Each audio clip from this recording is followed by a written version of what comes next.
நீங்கள் பார்க்குறது கொஞ்சம் தான், ஒரு 2000 3000 அதுமாரி தான். நீங்கள் டிசம்பர் ஜனவரியில் வந்தீங்கன்னா 15000 கிளிகள் வரும், 6 பந்தி ஆகும். നേരത്തെ ബുക്ക് ചെയ്ത് വരുന്നതായിരിക്കും നല്ലത് കേട്ടോ. 4:30ക്കാണ് ഇവിടെ വിസിറ്റിംഗ് ടൈം.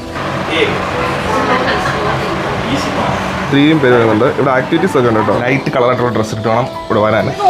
ഫുഡ് பார்த்தீங்களா, இந்த பேரட்ஸ் பேர் ரோஸ் ரிங் பேரக்கிட்ஸ். இல்லை ரிங் இருக்கிறது ஆம்பளை. 2 மரம் தான் இப்போதைக்கு இருக்குது, கோயில் மரம்னு விட்டு வச்சிருக்காங்க. இங்கே நம்ம ஏரியாவில் ஒரு 10000 மரம் எடுத்துட்டாங்க. எனக்கு இவங்க ரிட்டர்ன் கிஃப்டாக சீடு எடுத்து வந்து தூவாங்க. நான் ஒரு 2000 மரம் வளர்த்து வச்சு, ஏன்னா மரங்கள் இருந்தால் தான் நம்ம குழந்தைங்களுக்கு ஆக்சிஜன், இவங்களுக்கு வீடு.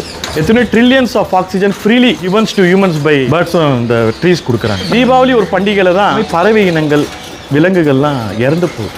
சம்மருக்கு ஒரு கப்பில் தண்ணி கூட வைக்க மாட்டேன். அதுவும் இந்த உலகத்துக்கு சொந்தம் தானே. அவங்களாவது இந்த உலகத்தை வாழ வைக்கிறாங்க, நாம் என்ன பண்ணுறோம்? முடிஞ்ச வரைக்கும் எல்லாத்தையும் அழிக்கிறோம். இயற்கையை வாழ வைங்க, வர தலைமுறையை வாழணும். இதுதான் நம்ம பண்ண வேண்டிய கடமை. அதுதான் நான் பண்ணியிருக்கேன்.